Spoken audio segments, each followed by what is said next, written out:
Best believe I punched Keanu Reeves, and it was better than any scene you could see in Speed. I hit John Wick, and now I'm feeling so appealing. Basically, I'm a god. You could call me Hercules. I think that's how he says it. It's not a bird, it's not a plane, it's Superhero Slate. It's a modern podcast where we talk about everything that's great, like movies, TV, superheroes. It's Superhero Slate. Oh yeah. Hello, everyone, and welcome to Superhero Slate, the show where we run down the latest superhero entertainment news. We love TV, movies, and superheroes, so let's talk it all out. My name is Chris Dillard. And my name is Mike Royer. And this week, we're finding out Spider-Man has no way home, Mike. Oh. What does that mean? I don't know yet. We'll figure it out. Superman is getting another film reboot. Down in the historical archives when humanity has perished, There'll be 5,000 Superman films. How many do we have so far? I don't know. I'm going to have to think about this when we get to that section. Paramount Plus is launching this week for people who need another streaming service in their life and more. Yeah, how many people even know what Paramount is, right? I mean, I would love to see like the Nielsen research data for like the just casual knowability of the brand of Paramount Plus. Yeah, well, I mean, we've talked about this. The whole idea, everyone's giving plus to their naming systems, right? Everyone's got a plus now. But when I think of TV shows and movies, I don't think Paramount. Like CBS had a better ring to it. Like CBS All Access is what it's evolving from. CBS felt more natural than Paramount. But I mean, you know, if NBC wants to go with Peacock, who are we to tell them, Mike? You know what? I know that there's a lot of haters out there for HBO putting Max on there and then NBC calling it Peacock, but like at the same time, at least they did the creative thing and they didn't just slap a little symbol at the end of their streaming service. So I'll give them props for that.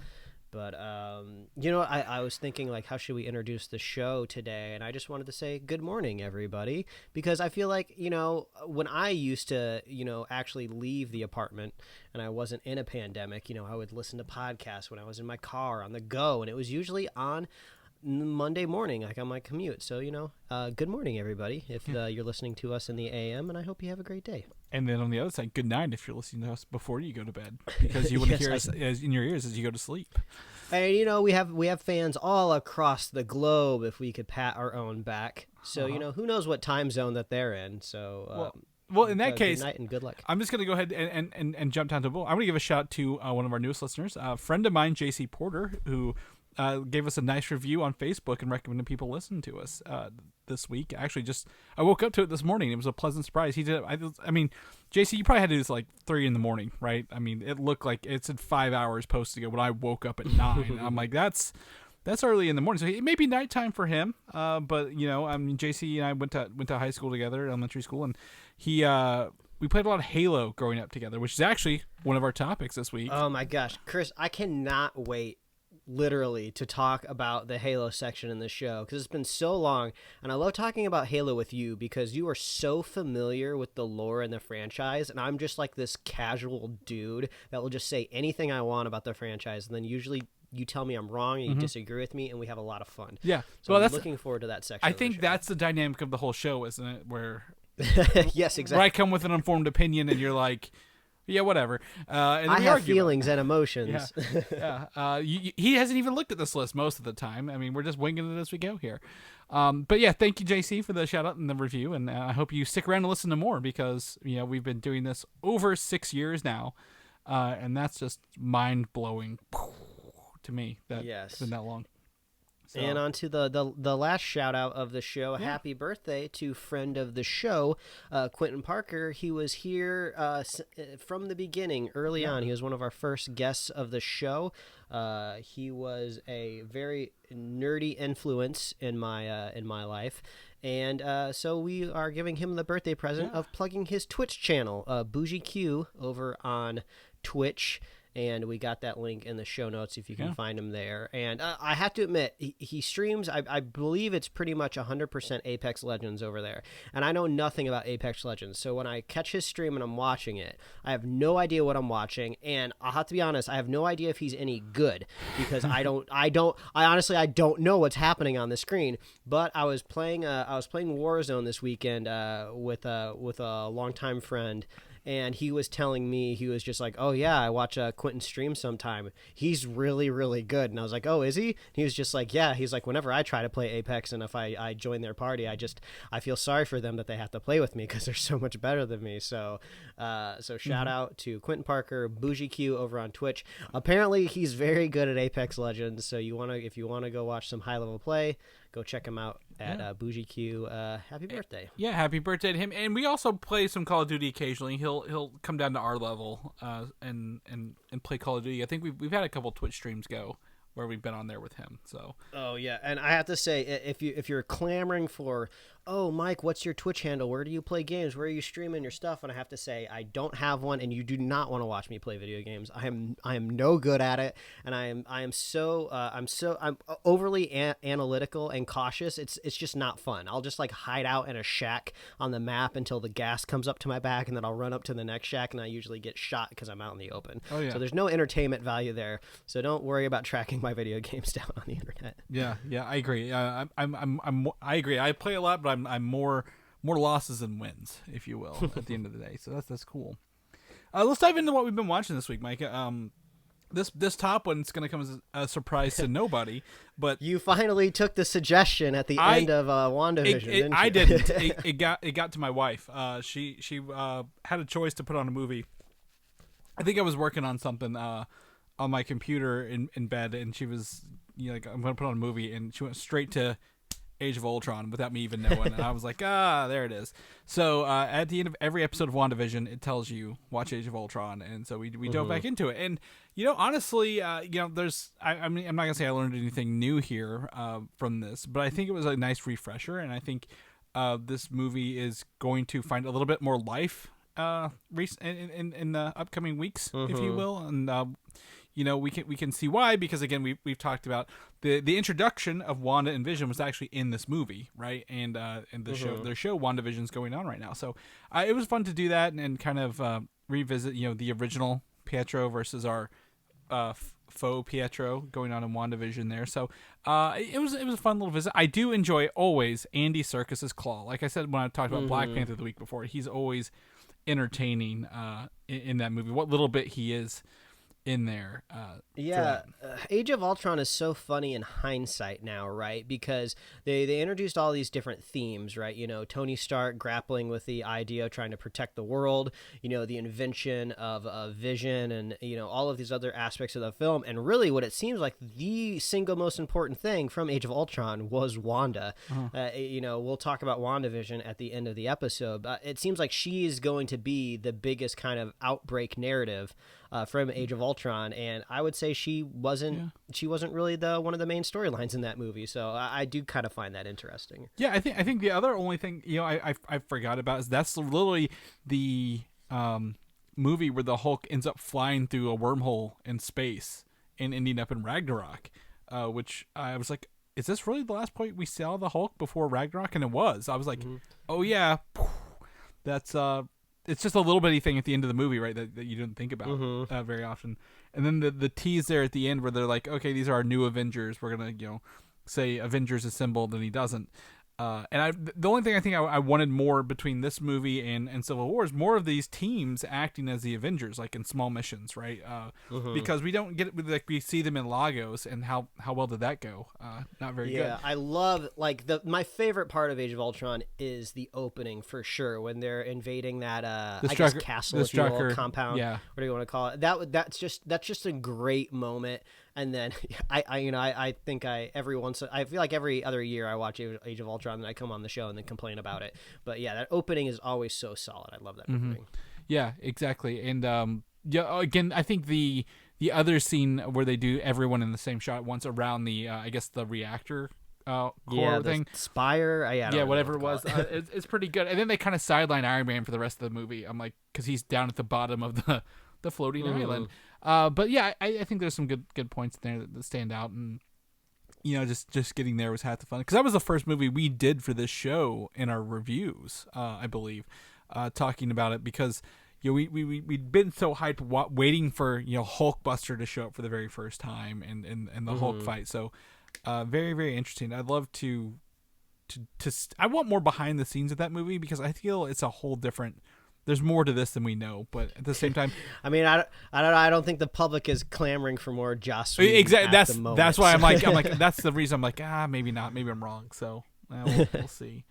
And then the other thing this week, because of Fortnite's new crossover with the movie Alien, my wife was like, I've never seen the movie Alien. I'm like, well, guess what we can watch? I believe it's on HBO Max, and it was. All the aliens are on there currently.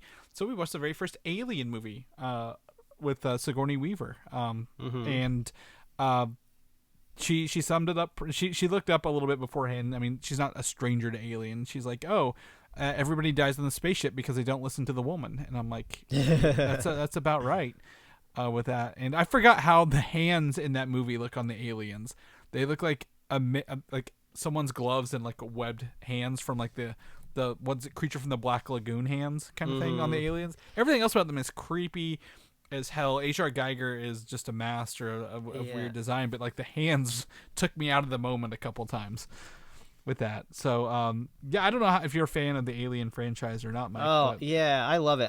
It took me a while to get to it, because that movie came out in like 1979. Yeah. So even when I was old enough to probably watch a movie of that maturity, I was like, oh, this is just like an old movie. I don't want to watch this film. And also, I was like a scaredy baby too. Like I was under the impression that this was like a scary film too. So when I finally got around to it, I was just like, okay, I had the very wrong impression of it, and it's great. And I love it. And there must be maybe some sort of like maybe Alien, like maybe a slight media blitz going on right now if they're adding to Fortnite, just because the other week I remembered, I really like Q-Figs, kind of like the alternative rival that nobody ever thinks about to Funko Pops. Yeah. And so every once in a while I go online to see what new Q-Figs they have, and there's like a new Alien one that's coming out at the end of March this year, and it's cool. It's like the alien, like when he comes down the chain in that first film. I think that's where he eats the mechanic guy that has the cat. Yeah. I think that's where that happens. So I was like, man, this Q-Fig's really, really cool. I don't own any Q-Figs yet because I'm waiting until I have a larger space where I can just buy 1,000 Q-Figs because I think they're really cool. So yeah, I guess Alien is out there in the zeitgeist again. Yeah, I think it's always kind of been there. They had a couple of video games the past like decade or so that were like doing those well. Are really popular to stream actually. Was it Alien Isolation? I see that show up on Twitch quite a lot.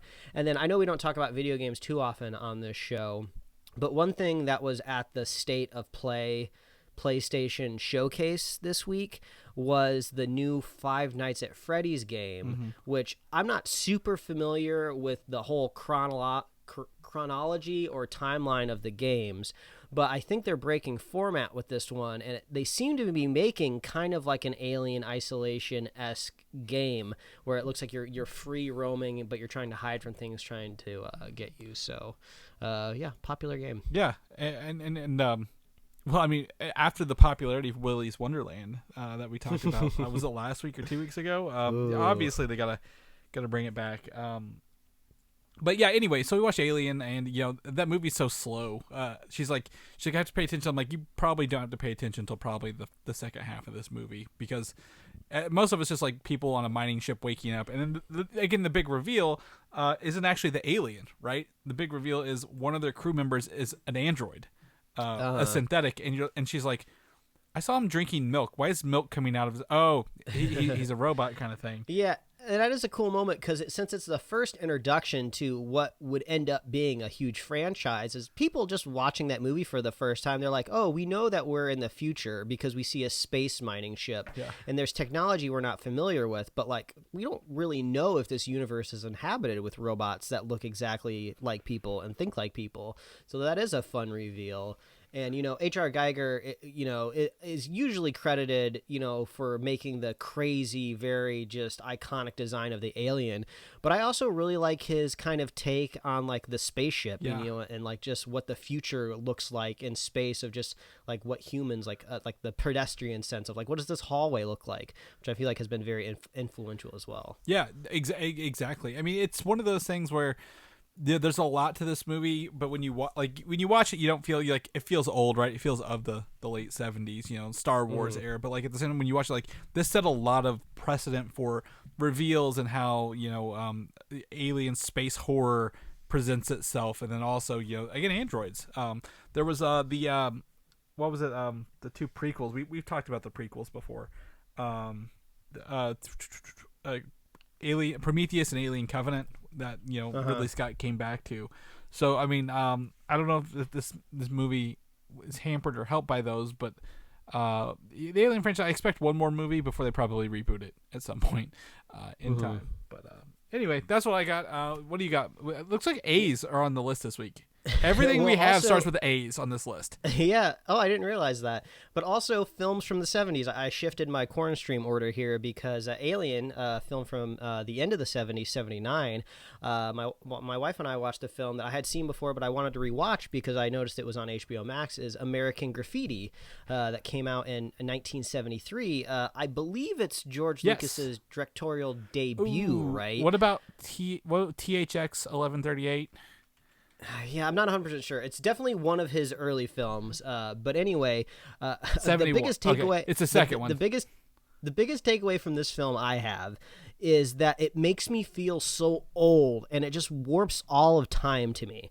Because this movie was made in the 70s, right? And when you watch it, it's all about like high school kids graduating in the 1960s, right? There's all of these hot rods around town. It's all about cruising and going to the drive-in and getting milkshakes and listening to Wolfman on the radio, and trying to get people to like buy you beer outside of the liquor store. It's basically like a teen movie, but it's just set in this very quaint time. Like they literally call people like Marbleheads, and they go to the sock hop. So it's just so old and such an iconic time.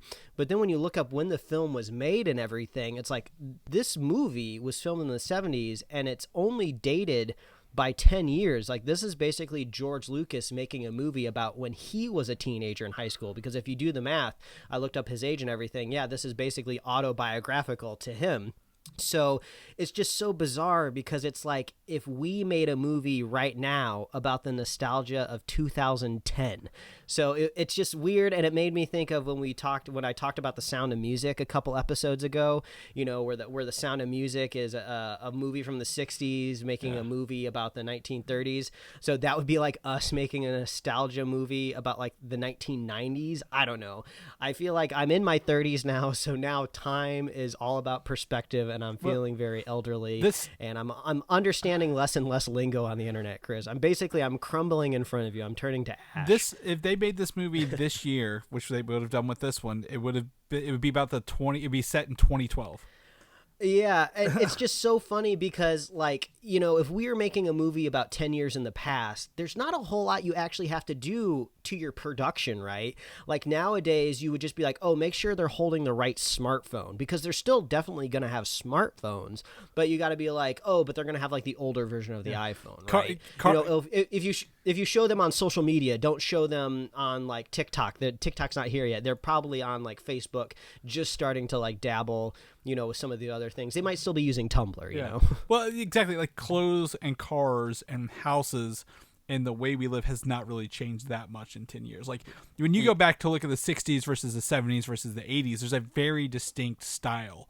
That takes that decade. But like 2000s and 2010s, I don't see much of a difference. But maybe it's because we're so close to them.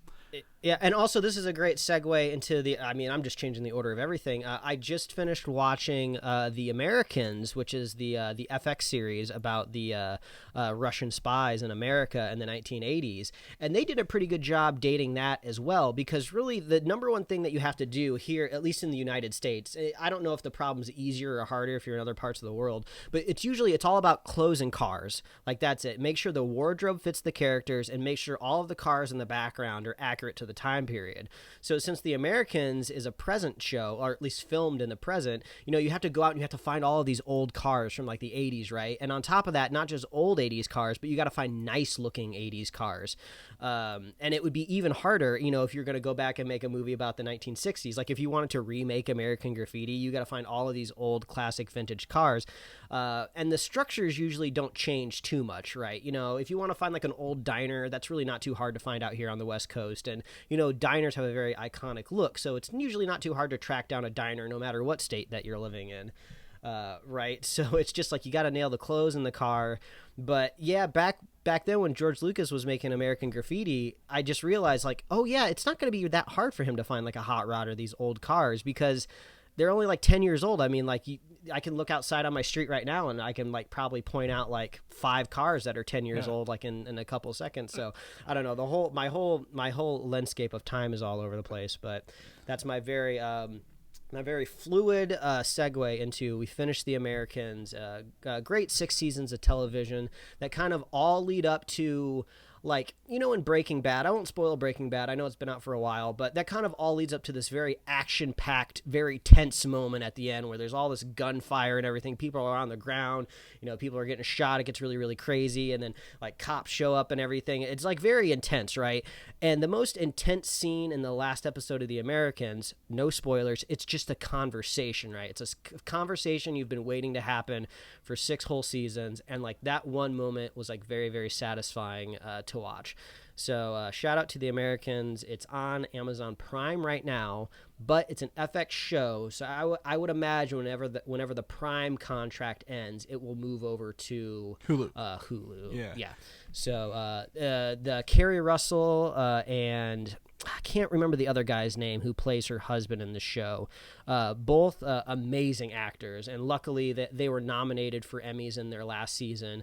My wife did a deep dive on them once we finished watching the show, and they're actually developing like a sci-fi show for FX right now. So I'm looking forward to watching that. And the male lead is going to star in it. I think his last name's Reyes or something, or Reyes, or I can't remember, but they're both great. So a lot of great stuff from The Americans. I wouldn't be surprised if maybe Kerry Russell pops up in like a Marvel movie at some point in time. Well, she's just such a big, strong lead, and she's kind of in that Disney fold now, right? Well, she was in Star Wars, The Rise of Skywalker.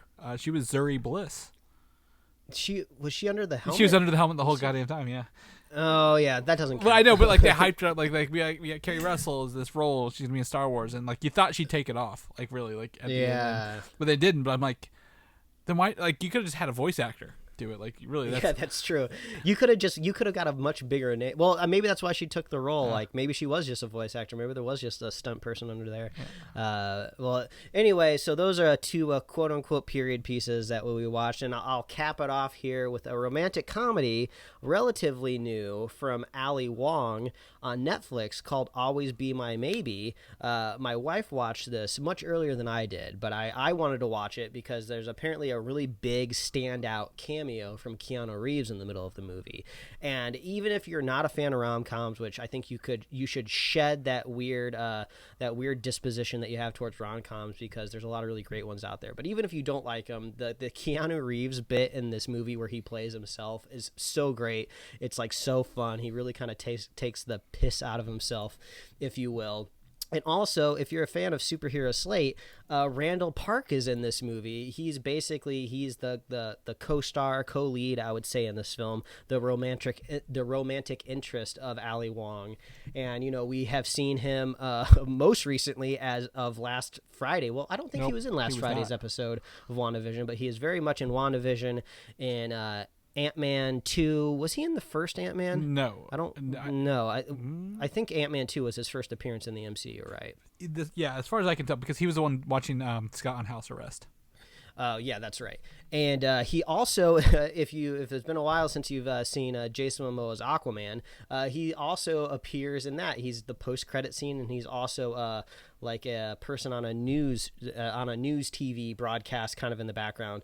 So not a huge part in that, but in this movie, he plays like a musician, kind of like a funk rap person. So he has like fun songs throughout the film.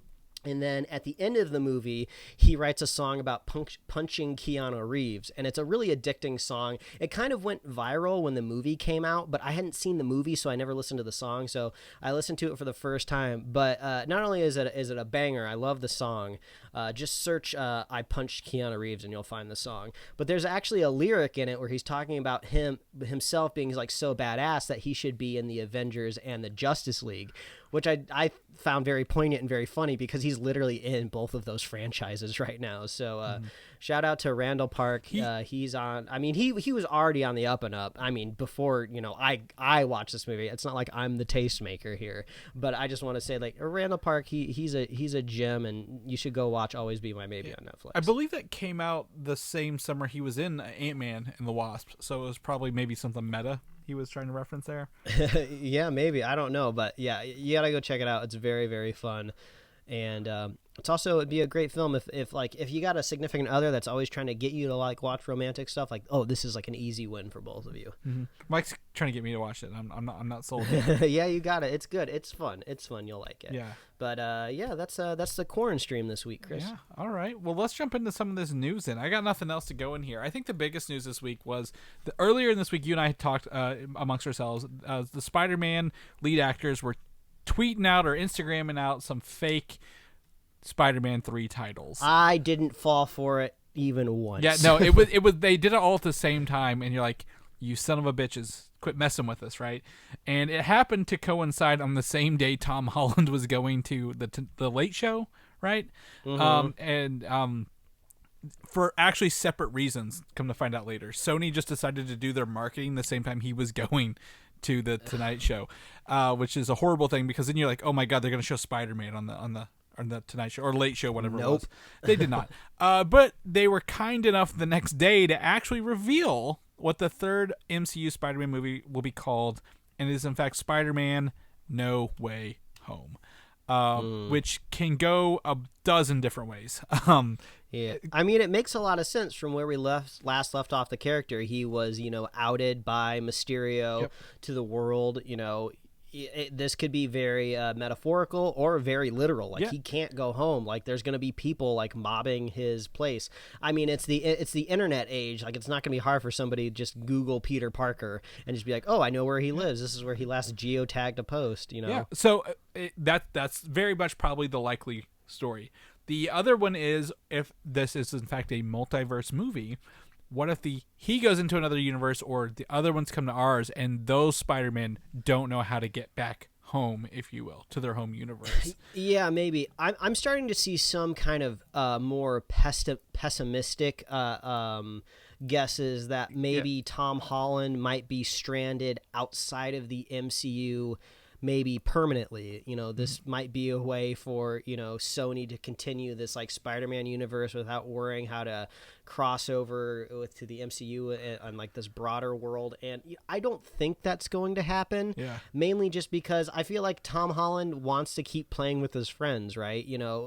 That's just like almost like taking money off the table. Like, why wouldn't you have like, Tom Holland possibly show up in the Young Avengers movie, right? This is something that you shouldn't take off the table because you're just taking money off the table. Like if you're just straight up capitalistic movie studios, don't censure him from his universe that makes him the most money. The problem I have with that is, he's really only been in one Avengers movie. He was a primary lead in Infinity War.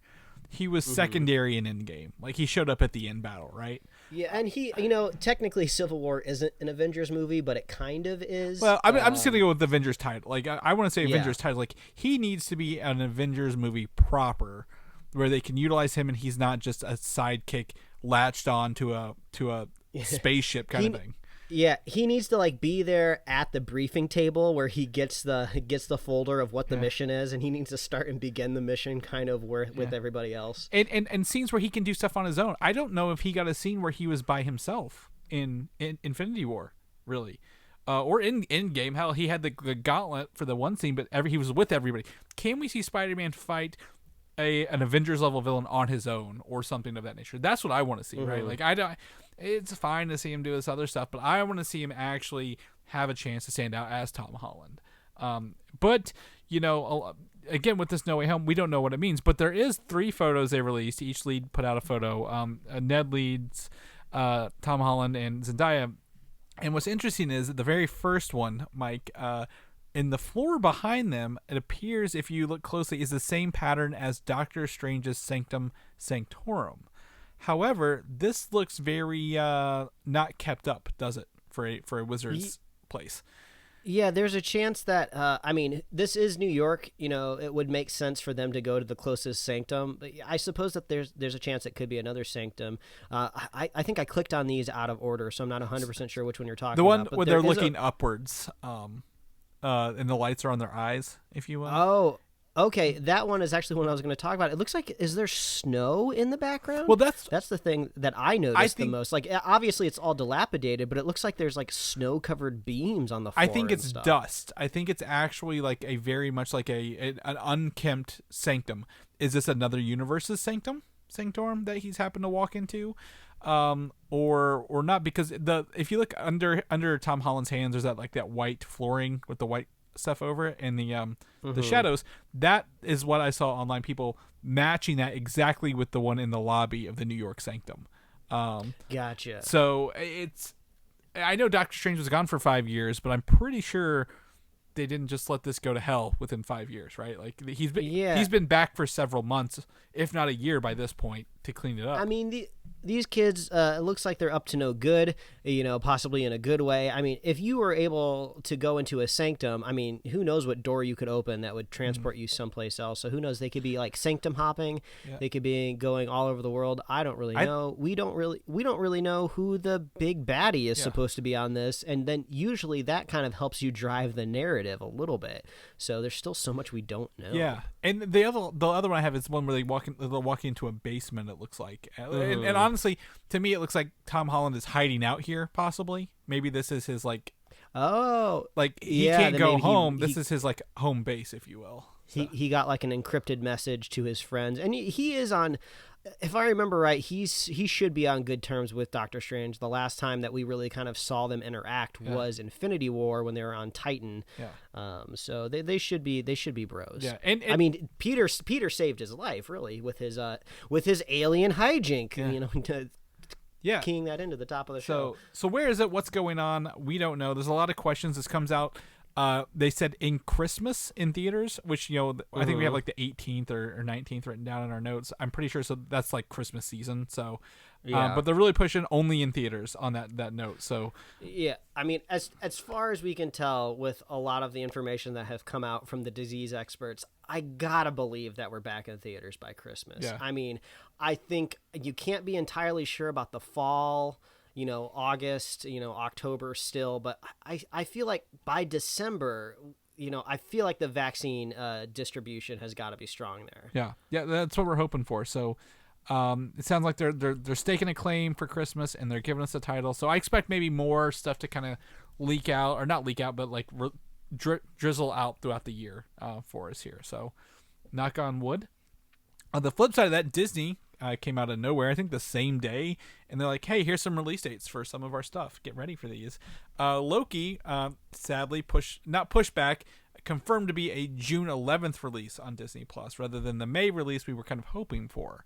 And I believe this to happen for two reasons. Mike, we've talked about this. May is still Black Widow month, right? They want to have a nice 4 weeks for that to run in theaters, if not 6 weeks by this point.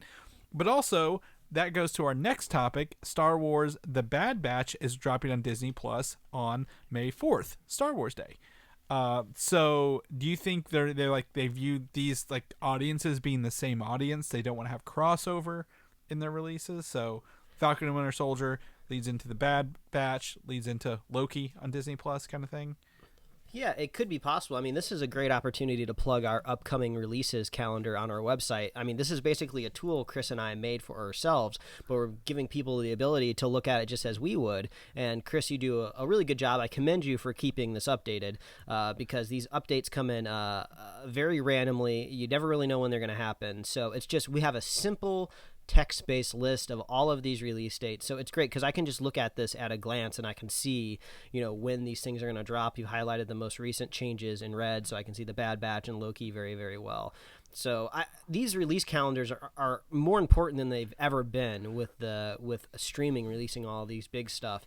I feel like we almost maybe might need to put in dates when these shows end because it's no longer one single date anymore. But yeah, it makes a lot of sense. Like if you're Disney Plus, you're not quite, this isn't the first year of Disney Plus anymore, right? You know, where they're really trying to be like, how do we get something, at least one new thing every week? Now they're adding more older stuff to the catalog. They got new stuff to air. So now they can really kind of start to flex their muscles a little bit and be like, oh yeah, we got lots of premium stuff back to back here. So, yeah, it seems that's what they're doing. Yeah.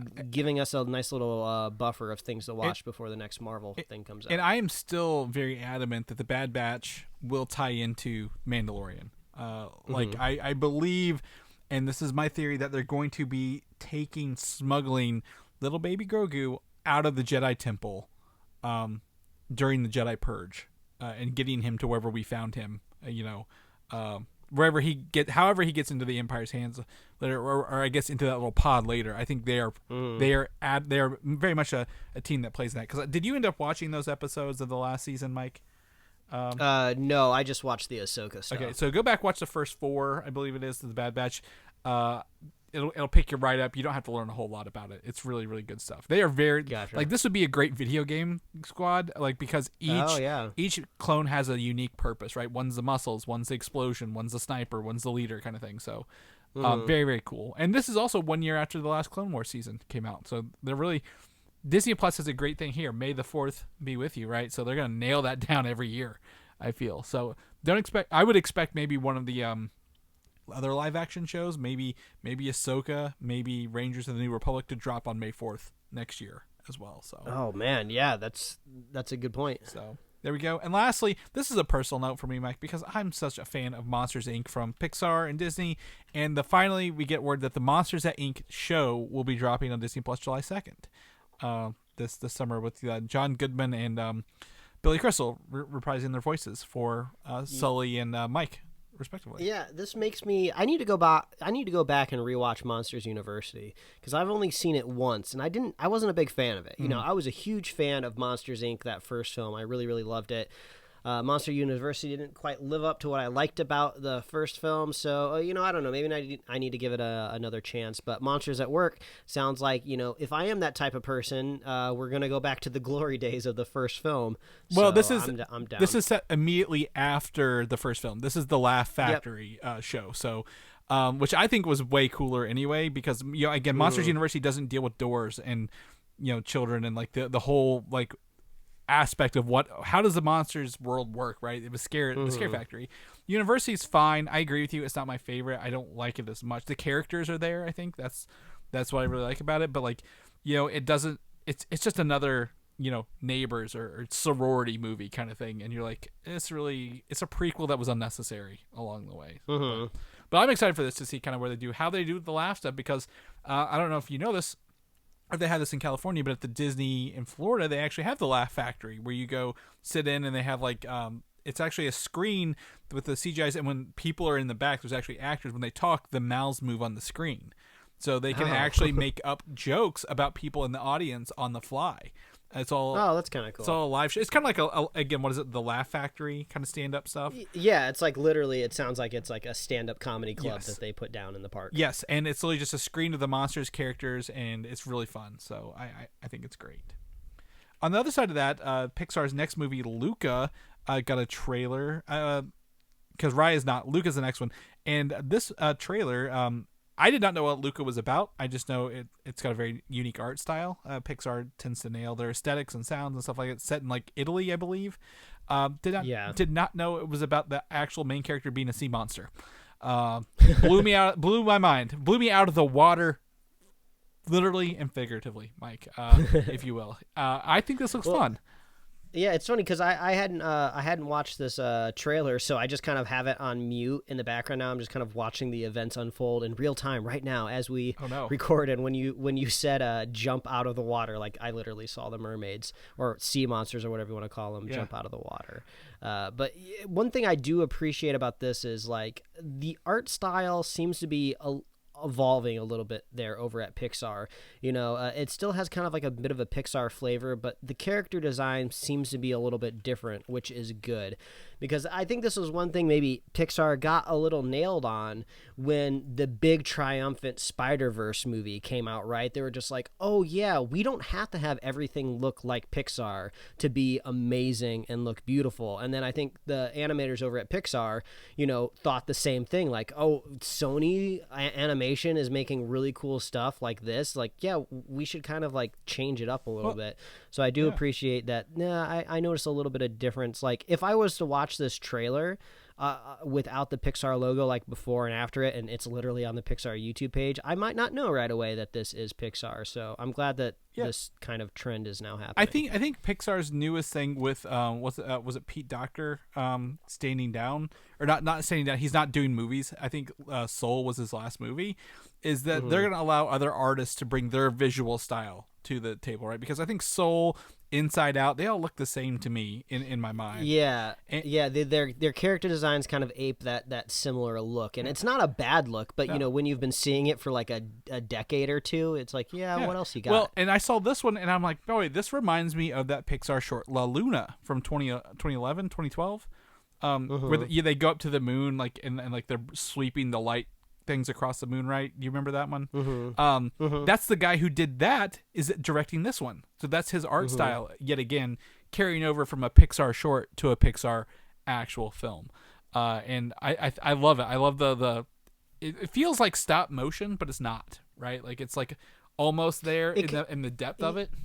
Yeah, it kind of has that that clayness to the render almost. Like, I don't really know exactly how to describe it, but it feels a little bit like I'm trying to think of the studio name, but it feels a little bit like Wallace and Gromit. Not all the way, but like a little bit. Yeah, it's more frames and stop motion for sure, but it's got that texture and the depth that makes it feel like, oh, this could actually be a physical 3D set. And they set this up as they kind of went around it. So I definitely appreciate this. So Luca's blowing me away.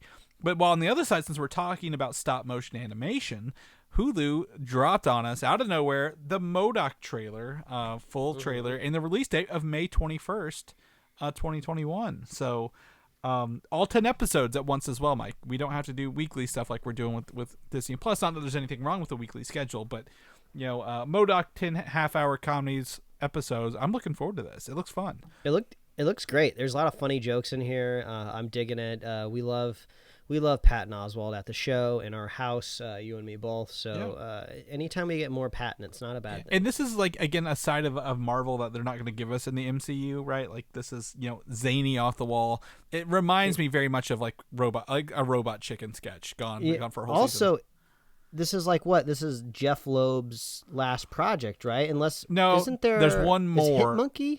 Is that the last one? I want to say Hit Monkey is still there. Yeah, I think that's the animated one, 2D animated one.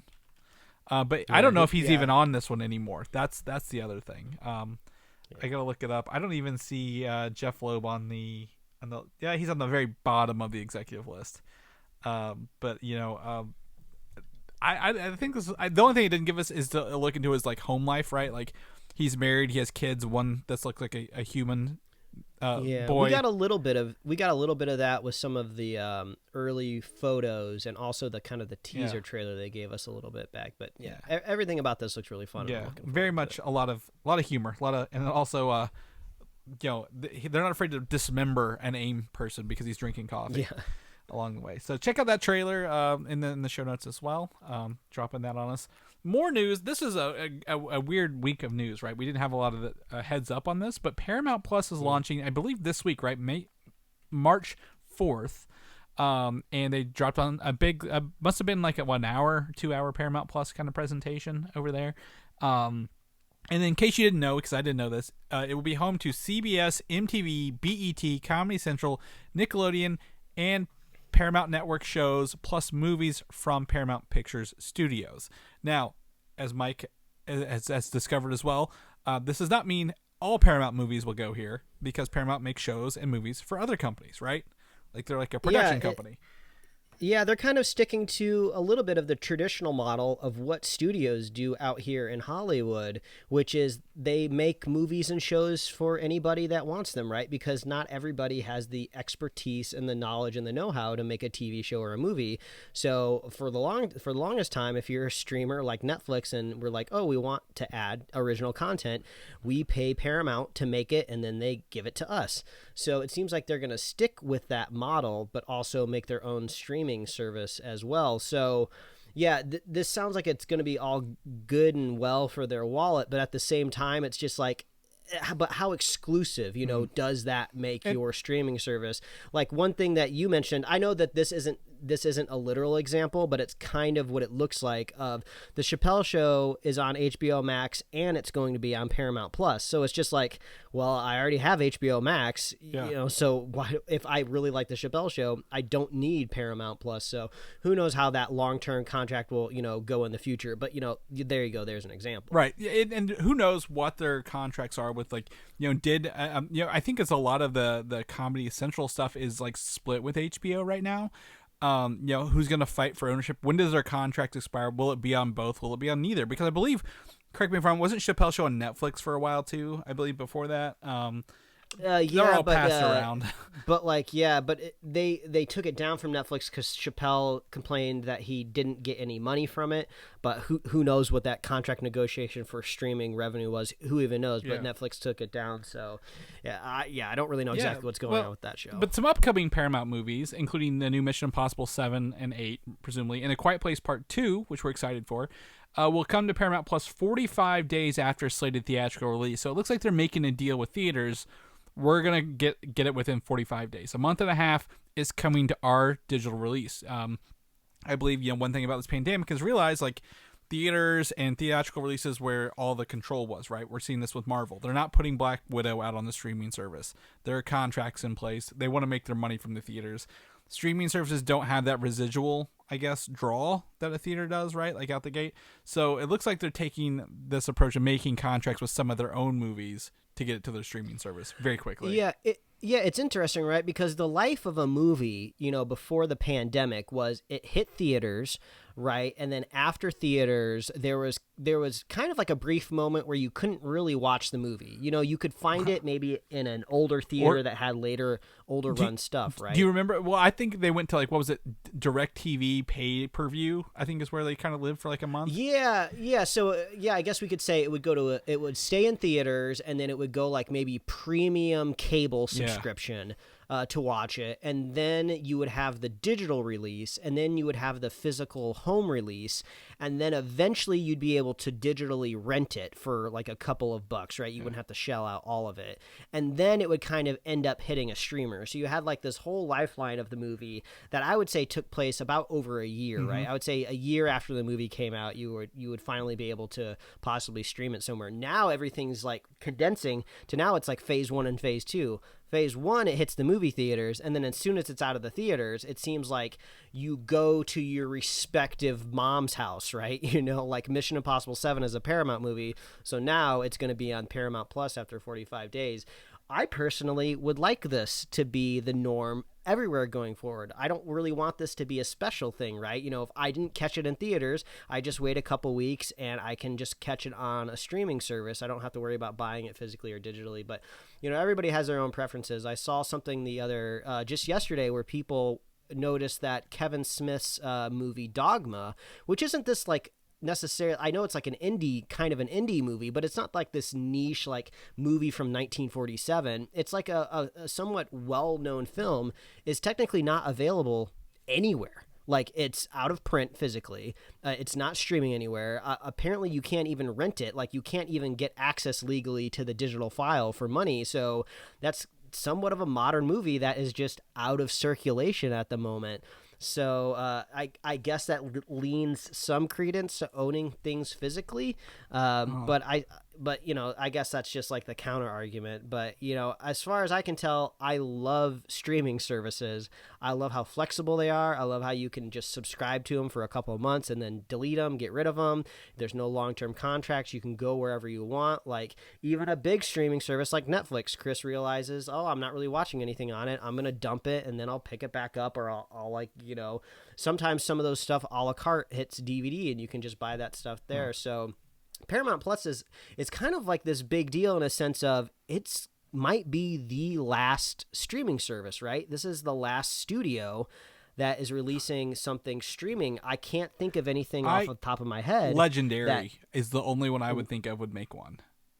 But I don't think they have a catalog even close to compete with anything. Right. No, I'm not saying they would do it and be good at it, but I think they're the only ones left who might consider it.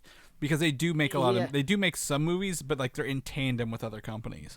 Yeah, the only thing that I could possibly think of is just like, I guess Google, right? If Apple did it, Google's the other big, I guess Amazon's another good competitor. So if Google wanted to get into the content war, I could easily see them like just straight up, like you mentioned, Legendary. They could just buy Legendary. They could get a little bit of a boost. Oh yeah, Sony's the last. Sony's the last one. I guess they kind of have Crackle, if you will, but yeah, you have like these two little studios hanging out. So man, it's crazy. This is kind of like the last big scheduled one, right? Because even like I want to say up to a year ago, we kind of knew Paramount Plus was gonna be a thing. We knew that they had all this content; it was gonna happen. So now it just seems like the landscape is set. Anything else that shows up will be a surprise, and we'll talk about when it happens. But it seems like the streaming battlefield has now been plotted. Yeah, well, I mean, I'm not even going to go that far. I think CBS All Access was their dive into it. And do you know how long CBS All Access has been around? It's been a while, actually. 2014, my friend, is when it became started, and they didn't really. They took forever to get anything worth watching. Was it like Star Trek was like their big revitalization? They were like, we're doing Star Trek Discovery. Get your Star Trek on here, because I mean, I didn't even think CBS All Access was a thing until recently. But like, I did my homework because. And we'll talk about it here in a little bit. Like, I was like, oh shit, they've been around forever. Paramount just never really backed them, I guess, or saw any reason to do it. Some of the other the movies I want to say that are coming to Paramount Plus I mentioned include Top Gun Maverick. I said Tom Gun Maverick. That's Tom Cruise. Top Gun Maverick, Snake Eyes, the G.I. Joe movie, Clifford the Big Red Dog. They'll all arrive in 2022 because they have to go theater. And Epix apparently maybe was a home to some of these contracts beforehand. Oh yeah, that's right. So there's that.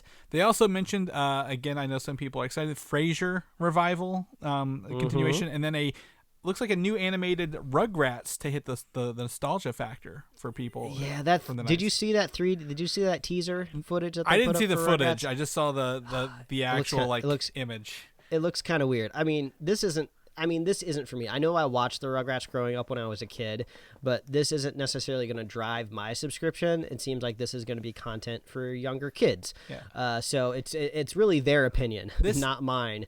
But Chucky doesn't sound the same anymore. I understand that voice actors are going to have to change after all of these years, so I don't even know who the original voice actor is, why they couldn't do it. I don't even know if they're still alive because I don't even know who they are. But Chucky sounded different. I was just like, oh, no, I can't watch this. Yeah, I think, again, I think we're not the audience for this, but I only say this because this is exactly what SpongeBob just did, right? Like their new Sponge on the Run movie that drops this week when this launches. It takes it's still a 2D show. The show didn't change animation, but they made a movie in this weird 3D animation kind of thing, right? Like it looks like enhanced television animation. And is it necessary? Why didn't you just do animated again? Like what was it? The squiggle lines, the squiggle animations from back then. What was it Doug and Rugrats really benefited from? You can still do that and be fine. But if they want to go CG, that's what kids want. This is a kid show, not for us. Yeah, like if we use the analogy of like a streaming warfare, if you will, some people use bullets, missiles, chemical weapons. There's different ways that you can wage war, and it seems like one of the ways you can wage a streaming war is like kids content, right? That's if you can get the kids in, if you put toys in the Happy Meal, that's how you sell, the quarter pounder to dad. So this is one of those. I mean, Camp Coral is supposed to be dropping day and date with the service as well. I wasn't a big fan of the trailer of Camp Coral. I don't know. just don't dig the vibe of it. But like, we're adults.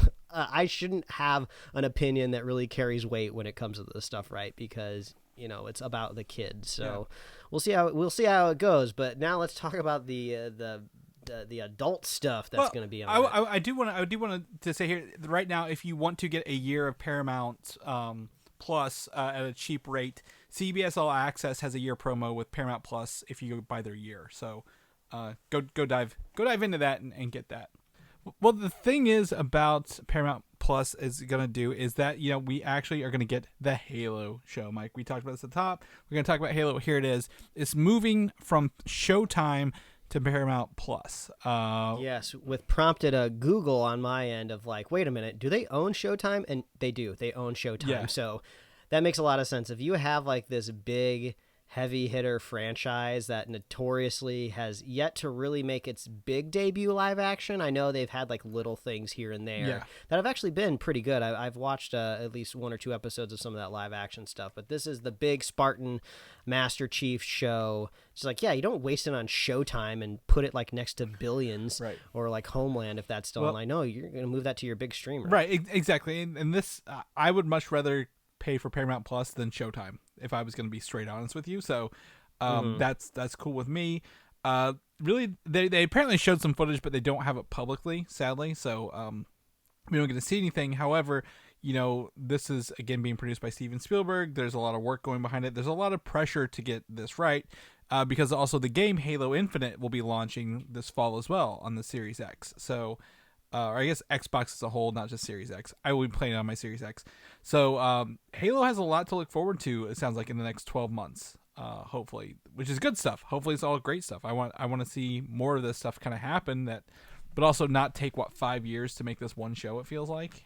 Yeah, I'm curious if Halo can be revitalized, because I'm about to have an opinion here that you have on our topic in two segments here of, does anybody care about Halo anymore? Now, I'm not trying to say Halo was never good. It was never entertaining. It's not worth what it was out there in the world, but nobody's talking about Halo anymore. I'm not saying it can't come back and make a resurgence, but I mean, like, all of the first-person shooters out there in the world, it's all about, like, Fortnite. It's all about all of these other franchises. And, like, Halo has just been kind of, like, waiting to make its comeback. I'm excited to see it happen because, God, the last time we saw that gameplay footage of it, it looked bad. Mm-hmm. It was not good. I don't know if they didn't get their shaders right or what computer they were using to render that footage, but it looked bad. It did not look next-gen at all. Like, and I think the only really new thing I saw was a grappling hook. Yeah. I think it just kind of looked like par for the course Halo. So I'm looking forward to the next resurgence of Halo, but I don't even think there's really even like an esports footprint for Halo right now. I know people have played it in the past, but I don't think any big teams are playing it anymore at all. So it's just like Halo's just almost like gone, like extinct. So let's see what happens when it come back. It's gonna have like a premium live action Paramount Plus show. It would be hilarious if they got Pedro Pascal to be Master Chief, because he's all like, let's make him the guy behind every helmet. They'll get some sort of huge name to play Master Chief. Well, it's Pablo Schreiber. I mean, they already have the actor.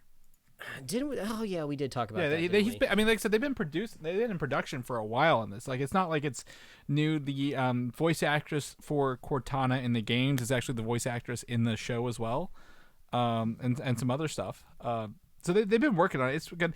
I think that the Halo, again, I've played Halo forever. They are doing great things because they moved Halo to PC finally, and as, again, you're not a PC gamer, right?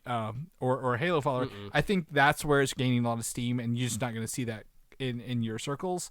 But they also don't have a battle royale mode. So, like, what game right now doesn't have one of those, right? Like Apex Legends is battle royale, Call of Duty, Fortnite, all these stuff. So I'm excited to see kind of what new things they bring to the table. But also that, I think the next Halo is also for PC, which is going to be interesting to see those.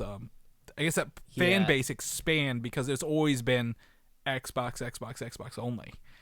Yeah, I'm sure some people out there probably have more knowledge about what the multiplayer is going to be like for the next Halo. But yeah, it seems like there's got to be some sort of battle royale, right? Like, how do you enter this kind of first-person shooter landscape without one of those, really? And it would seem silly not to try to touch it, because they would just be kind of leaving money on the table of like selling skins and cosmetics.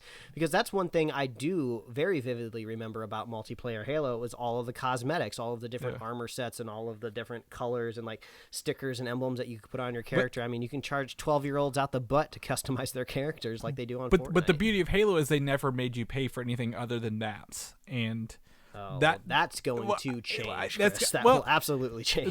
They didn't with Halo 5, thankfully, but they have a thing called the Master Chief Collection, which is Halo 1 through 4 remastered, and they've been adding more stuff. They've actually implemented a lot of the original Halo. I don't know if you know this. Halo had a PC version of their games that had like custom like maps built in it into the console stuff. I like playing it. I get together with my friends maybe once a year, once every 6 months or so. We all connect our Xboxes LAN party style and play some Halo still. I think it's still there, but I like to see what the new stuff is. They've been putting out some other stuff on the game this week, some images, some updates. People are really excited for that. So I just want to see gameplay, and I want a release date. I want release dates for these. I'm tired of the windows. Let's nail some stuff down, because like we need to start making schedules for this stuff. At the risk of sounding political, make Halo great again.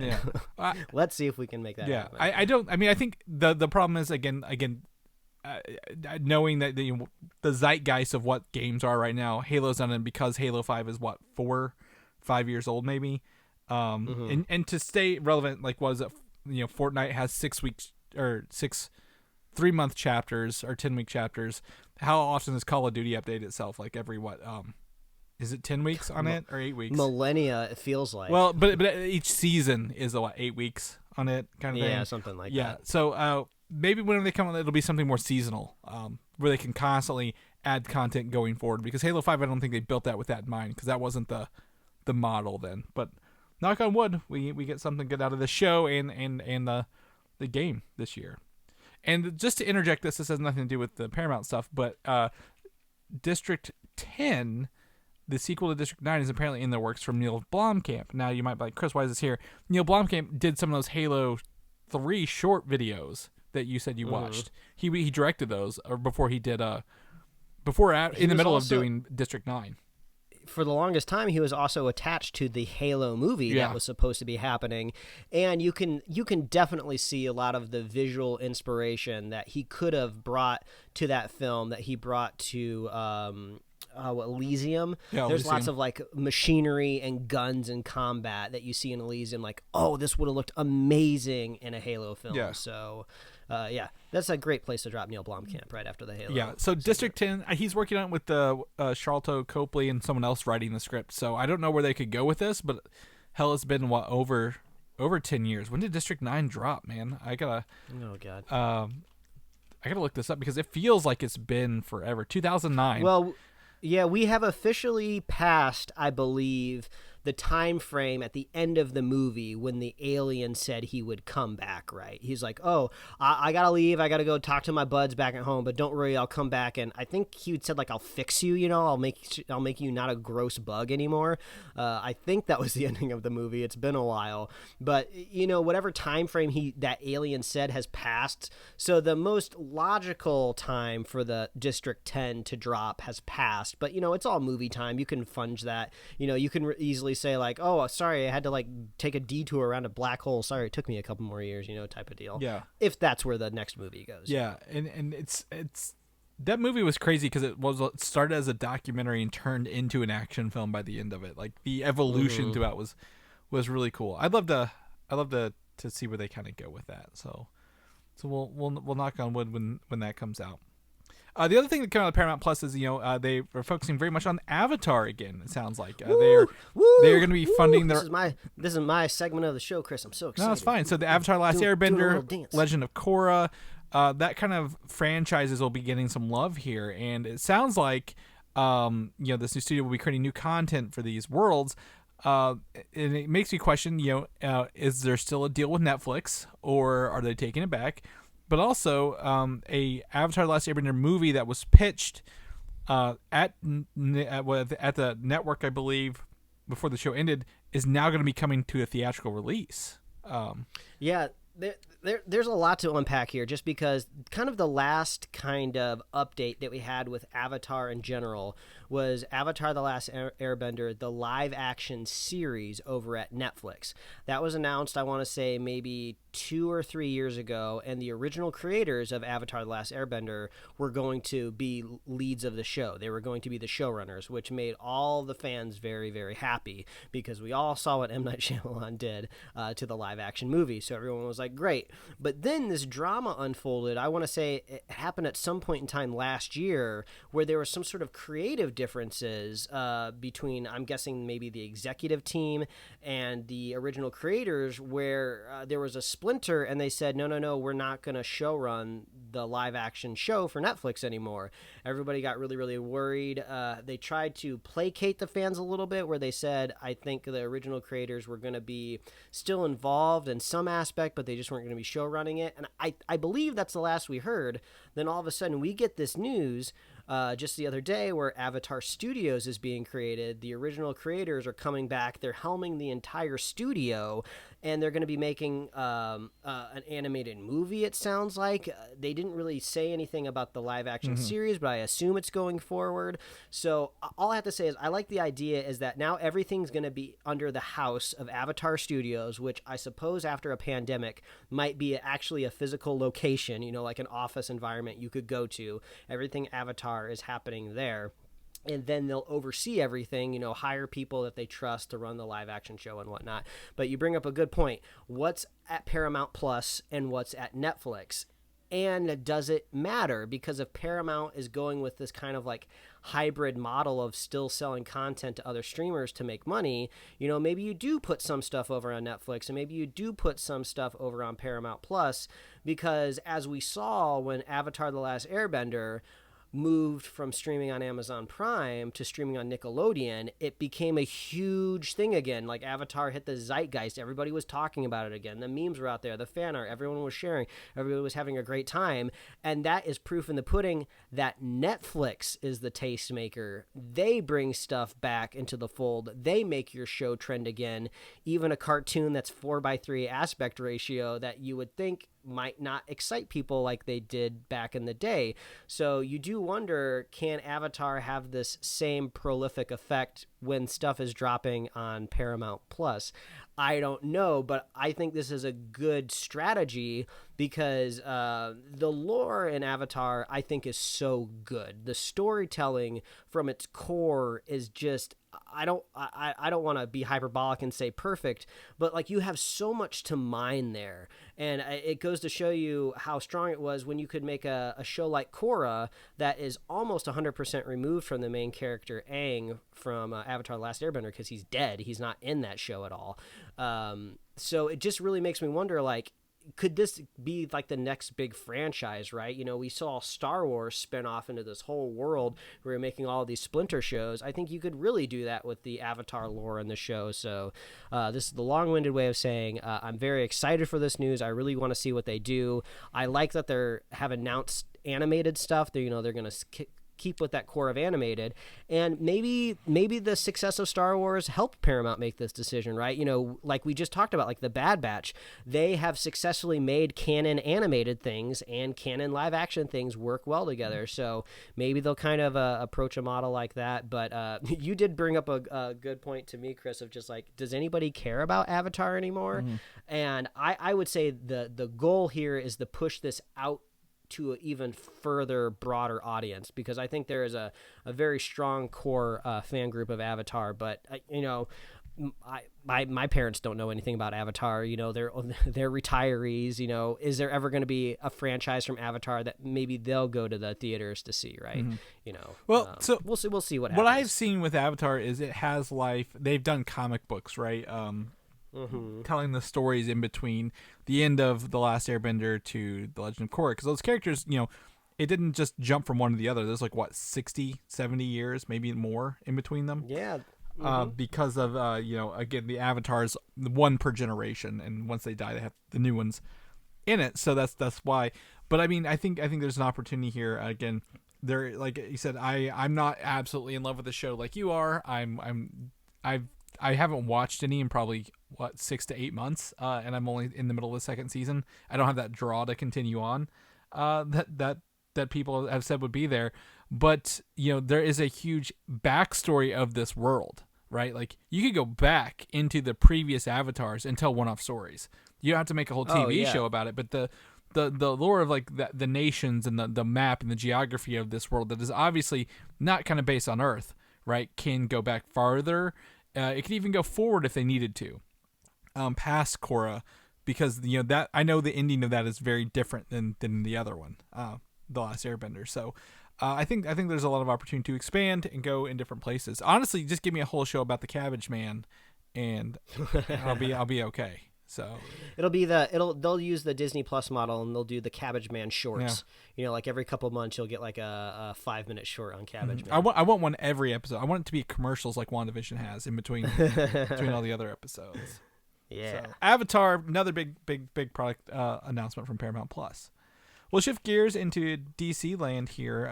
They some news came out that the Blue Beetle movie is now a priority for DC, and they have Angel Manuel Soto, who did the movie Charm City Kings, I don't know what this means, to direct this movie, with Gareth Donna Alcocer, who did Miss Bala, to write the screenplay.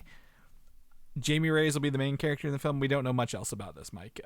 Are you familiar with Blue Beetle as a whole?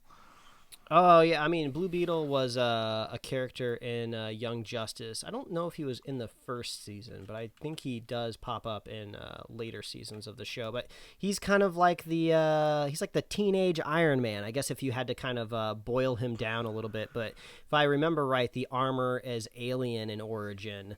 So there's a different type of story you could tell there from, like, the billionaire playboy philanthropist that makes a suit of armor. So yeah, armor stuff just looks cool on screen. So I think that effect right there will play really, really well with an audience. Yeah. So Reyes was the one in like I said, in Young Justice. He's known as the younger version, right? Like to me, he reminds me more of a Nova character, like the young Nova versus the older Nova. Because there's multiple Blue Beetles. Because he's normally, from my experience, Blue Beetle and Booster Gold are usually together up to some hijinks. But I think that's the other character, Dan Garrett maybe. But he has like a scarab from space that attaches him and gives him his armor. But it can form to whatever he needs in the moment, right? Different weapons or armor systems in the fly. Yeah, and I guess it depends on what story you might want to tell. But I believe there is some sort of consciousness within the armor itself, like an AI kind of thing. Yeah, that might kind of possibly fight against what the human inside actually might want to do. So either way, it sounds cool. It'll be interesting, right? Because I mean, it's like Blue Beetle. Is he literally going to look like a beetle on screen? Mm-hmm. It's the thing I always love about superhero stuff when it crosses the threshold into live action, right? How do you make it somewhat believable on screen in a real grounded world? So I wonder if they'll downplay the beetle aspects of it, but. Yeah. Who knows? If it's being fast tracked, I wonder where he'll show up next, right? Like, what's the sequel? Is he going to show up in like a Shazam movie? Will he show up in Aquaman 2? I don't know, but we'll see what happens. Yeah, my experience with him is from the Injustice games. He's actually a playable character. And he fights a lot like Iron Man. He looks a lot like Iron Man. The only thing about the Beetle that gives him is he has these things that stick out of his back, it looks like. But honestly, the technology to make Iron Man's suit in Infinity War and Endgame be very modular and morph is essentially what's going to make this character kind of work on screen, I think, right? Like, it can morph and do things on the fly for him. I think also, what was it? Bloodshot kind of had that ability with the nanites, stuff like that. Yeah. But Blue Beetle was from that. That's right. I know him the most for was the Injustice game. But you mentioned, where would he show up? Could it be a standoff? Because this is one of the standalone movies that DC's like, we don't need a connected universe anymore. That's fine. Or will it tie into the next Superman movie, Mike? I'm only saying this because Superman is a character from space, and the Beatles from space. So if they want to go into space, because Wonder Woman isn't really doing anything in space, Aquaman doesn't do space stuff, Batman doesn't either. So that's about all we got left. But the reports are this week, I think it's confirmed, DC's rebooting the Superman movies with J.J. Abrams producing, and I'm going to butcher his name, Ta-Nehisi Coates as the writer. He is known for, again, I think writing political stuff and books, but he wrote Black Panther and Captain America for Marvel for years. He's wrapping up his Black Panther run right now over at Marvel. So, yeah, I believe he's also traditionally his background is a journalist too, which is kind of interesting because Clark Kent is a journalist, and I don't think that aspect of the character has ever been a focus in pretty much anything Superman's ever done. Maybe I'm sure that there's some comic book storylines where he actually does some journalism, and not just look like a hunk in a suit and a tie, So maybe he'll bring a little bit of that to the role. But I mean, like, surprise, surprise, the master guru of reboots, J.J. Abrams, right? It's almost like the writing was on the wall. I think South Park has already made the joke about J.J. Abrams rebooting everything. Yeah. So like I when you told me this news this week, the first thing I said was, don't let him do the sequels, right? J.J. Abrams has a good track record on the first movie, the first Star Trek, that Star Wars Episode 7. Leave him there. So he'll do the first Superman movie and have him bring on someone totally different. Don't let him attach to it. So I guess be on the lookout for lots of mysteries and loose ends at the end of the film that he has no idea where they're going to go, and hopefully the next director will be able to attach them to something. Right. Well, yeah, exactly. And here's the thing. Number one, there are no reports that Henry Cavill is returning, right? This is it. But the biggest thing is the Hollywood Reporter has stated that they're looking to cast a black Superman story that they've been working over in DC for years, and possibly Michael B. Jordan in that role. I think he's expressed interest in the past few years, but I think this whole, black Superman story is what they want to focus on and not deal. They could still be like, oh, Henry Cavill can still come back if he wanted to. This is our new Superman story. There is one in the comic books. I don't know his background very much, to be completely honest. I suppose this is the advantage of having like different universes and different worlds, right? I don't know when this movie's actually going to get up off the ground in theaters, ready to watch, but maybe in the sequel to the Flash movie, maybe he'll jump multiverses again, and maybe he'll go hang out with Michael B. Jordan as Superman. I don't know, but everyone always has these arguments and these ideas of what a Superman movie should be, right? Some people say you shouldn't try to make it so realistic. He's like a magical alien from space. You got to get a little bit more whimsical with it. He's got to be like this Boy Scout. He's got to save people. Everyone has this different idea of what Superman should be.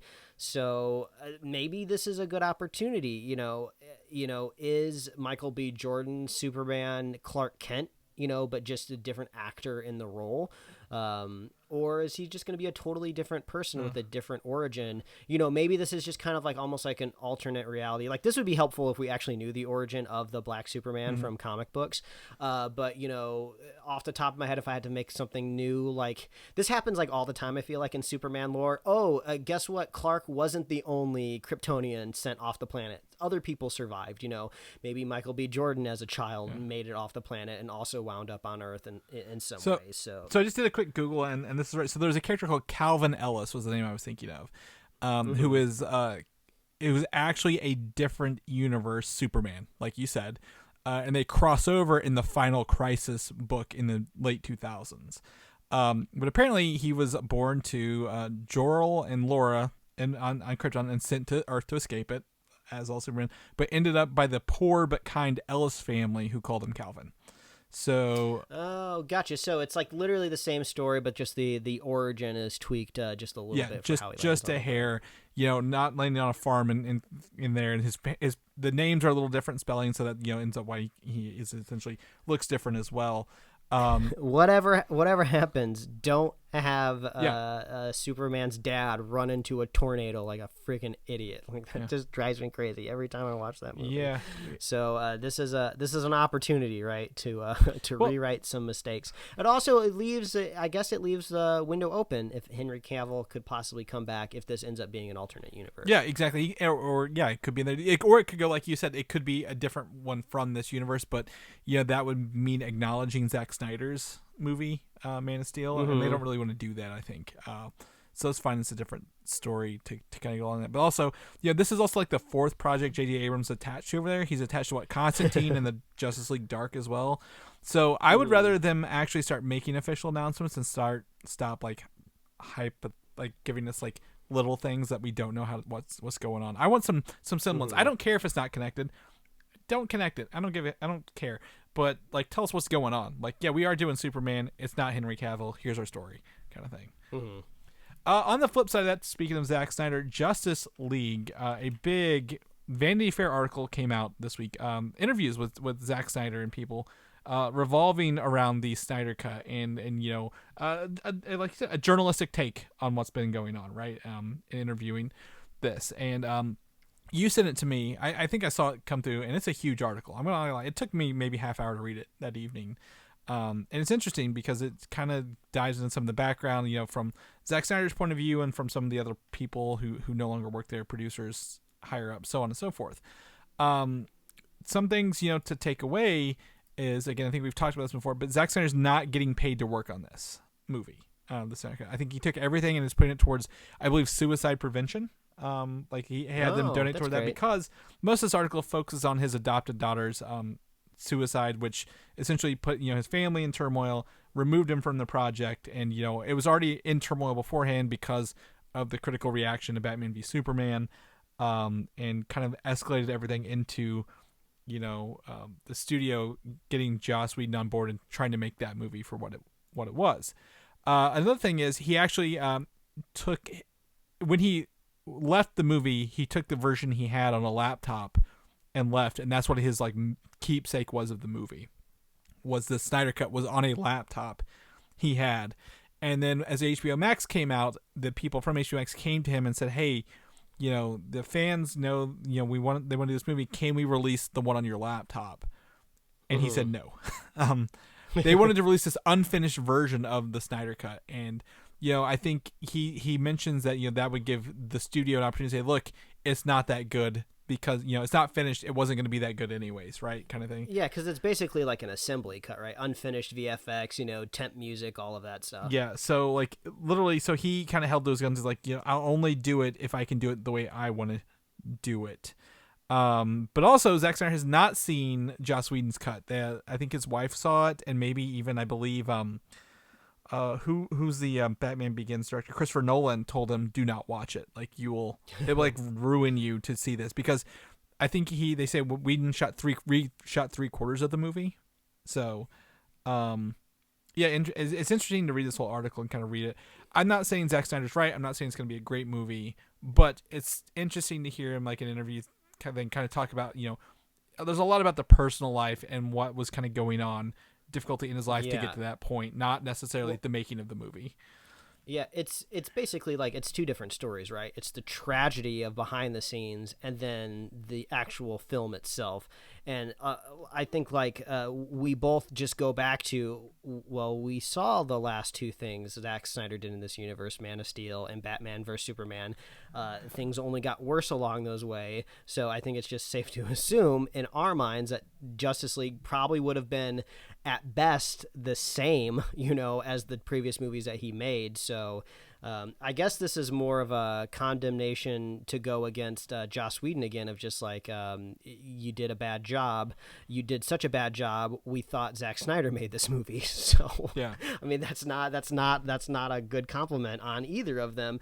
But like we've been saying for years and years and years now, it feels like we are anticipating this because it's so curious. It's such an odd just moment in time, experimentation, data point. Mm-hmm. Like, let's take a look at it and see what happens when a director really does get final say on his product, And like I said, I'm going to liken this to the other DC project. Like I said, the Superman 1 and 2, right? Superman 1 and 2 were filmed back to back with Richard Donner. And then when 1 came out, they fired him and had Richard Lester have to reshoot 51% of the movie, and nobody was happy about it.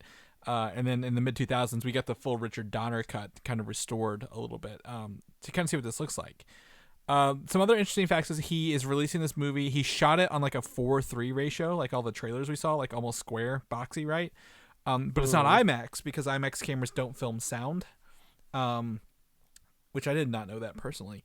But they're gonna release it in his 4:3 cut that he did it in. Like that's one of his stipulations. He releases it how he filmed it, and then the runtime is rumored to be 4 hours, 1 minute, and 28 seconds of this movie, which includes an intermission and chapter breaks for people who can't stomach a full setting of 4 hours in one go. Chris, the 4x3 thing is really confusing me. Like, it's confusing me, the decision that's being made, because, like, you know, if, like, there are some cutting edge TVs that you'll, like, see at CES that, you know, can, like, pop out of a box and they can actually, like, achieve, like, a 4:3 aspect ratio, and you can, like, watch IMAX stuff on it, and it's, like, this big thing. You know, I guess theoretically you could even put, like, on a VR headset and really experience the 4:3 aspect ratio. But this is a home HBO Max release. 99% of the people watching this movie, 99.9% of the people are watching this, are going to be on a wide screen. So I just don't understand why at least there's not a widescreen version. I know I talked about Avatar, you know, The Last Airbender being in 4:3, but, you know, that was the constraints of broadcast at the time. You know, that's the only way you can watch it. I would love it if it was in widescreen so it could fill my whole screen, but, like, I mean, I can watch it. It's not like it's going to be unwatchable, but, like, this is such a bizarre decision. So again, if you read the article, you'll find out. I've got the quote pulled up. It says, in what may be a divisive move, which obviously it is for you, Yes. is presenting the movie in the boxy 4:3 format rather than widescreen, so that one day it can be watched on IMAX screens, which is how he filmed it, right? He didn't film it for home release. He filmed it for IMAX screens. And some may be irritated by seeing it with black bars on either side, but Snyder isn't troubled by that. So it's obviously Okay, it's a creative choice on his behalf. I'd at least know that he creatively chose that rather than, like, just saying, like, this is, you know, it just happened to be that way kind of thing. I mean, it's just like, you're a director. You know how to shoot in IMAX and also crop for the appropriate widescreen. Like, make two versions. But here's the thing: then you're gonna get people who are like, well, which one's the official cut? Like, this is gonna nix it. This is the Snyder cut. We don't have to have another. All right, fine. Like, release the one that crops and shows more of Batman's feet than Superman's head, kind of thing. So I think, you know, I recommend giving this article a read. It's a little bit of a time suck, but I mean, it at no point was I like, this is full of the normal Zack Snyder, like, self-inflated ego that we normally see on his social media kind of thing, right? So I think it's very insightful and informative. So I would highly recommend people interested in this, whether you're going to like the movie or not. Yeah. Can I offer a segue into our next topic? Please do.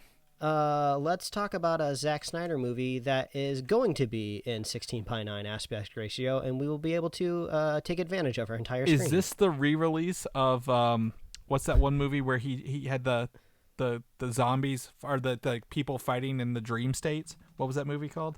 Was that the one with the cheerleaders? Yeah. No, I'm kidding. But it's the one where he's fighting zombies. The Army of the Dead, the next Zack Snyder movie. They have a teaser trailer released. It's like a 1 minute long thing, right? I thought they were going to play Hallelujah. I swear to God, they were going to play Hallelujah. Come to find out, actually, that song was his adopted daughter's, like, one of her favorite songs. Like, she recorded it and played it all the time, which has a meaning to him, which is interesting. Man, I swear, like, every single critical opinion I have of Zack Snyder gets, like, pulled out of my body because it's, like, attached to, like, something, like, tragic, and it's like, oh God, I just need to shut up. Yeah, it's fine. It's just interesting to read that. But this teaser trailer for Army of the Dead, it's releasing May 21st on Netflix. We have the next 3 months are packed full of content for us, Mike, which is awesome. Again, this looks like people are going into the zombie-infested Las Vegas to get to a safe, to get a bunch of money and get out. What money does in a post-apocalyptic world, I don't know. But there's a lot of money here. It looks, you know, like a zombie movie, right? What did you say, Zombie Elvis? You're sold, kind of thing. No, I did not say that. that. Somebody said Zombie Elvis. I'm sold. I'm like, that's... No, this trailer is weird. It's like this mashup of, like, high budget and low budget. Like, the zombies look awful to me. Like, I don't know if this is, like, an aesthetic choice where he's kind of going for, like, campy zombies, but, like, these feel like lower budget than not Z Nation, even though that kind of is. What's the Zombieland? They kind of feel like even cheaper than Zombieland. It's just like people in, like, old clothes and, like, blood makeup, and then there's, like, a shot where there's kind of like a dolly through, like, an abandoned casino, and it just looks like they tried to artificially make the the slot machines like glow. It's like somebody just like went in After Effects and like put fake glows on them. But then there's also like this highly polished like helicopter falling. So I was like, it looks really weird and bizarre to me. So I don't know exactly how it's going to look in May once it releases. When did they film this? They filmed this. I'm trying to see. So they filmed it in 2019. So yeah, but Snyder also filmed the whole movie. He was a cinematographer.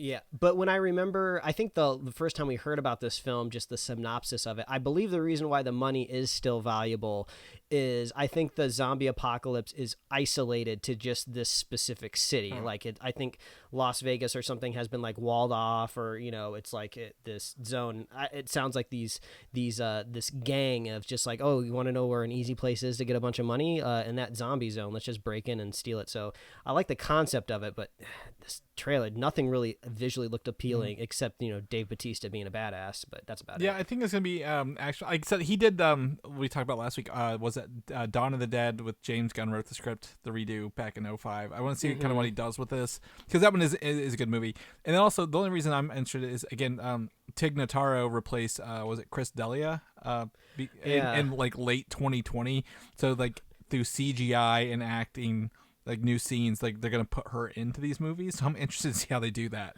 Really, at the end of the day. Too. Other than that, it sounds like a zombie movie that most of these people are not gonna make it. Like maybe like 3 people make it out with the money, kind of thing, and someone turns on them. I don't know.